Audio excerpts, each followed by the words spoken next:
देवता किंवा गुरु यांना शरण जाऊन इच्छित गोष्ट याचना करून मागणे म्हणजेच प्रार्थना होय. प्रार्थनेने देवता अथवा गुरु यांचा आशीर्वाद लाभतो. चिंता न्यून होऊन श्रद्धा वाढते.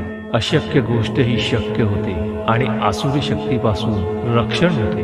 दैनंदिन धकाधकीच्या जीवनात आपण मनशांती हरवून बसतो. ती मनशांती प्रार्थनेमुळे मिळते, कारण प्रार्थनेमुळे श्रद्धेचे बळ आणि ईश्वराचा आशीर्वाद लाभतो.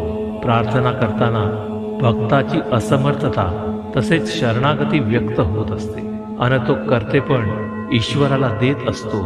इच्छित कार्य देवतेला प्रार्थना करून केल्याने त्या कार्याला देवतेचा आशीर्वाद मिळतो. तसेच प्रार्थनेमुळे आत्मशक्ती आणि आत्मविश्वास वाढतो. त्यामुळे कार्य चांगले आणि यशस्वी होते. ज्या ज्या ठिकाणी मन जाय माझे,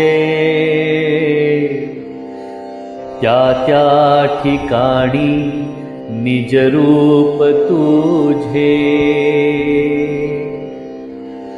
मी ठेवितो मस्तक ज्या ठिकाणी, तेथे तुझे सद्गुरु पाय दोन्ही.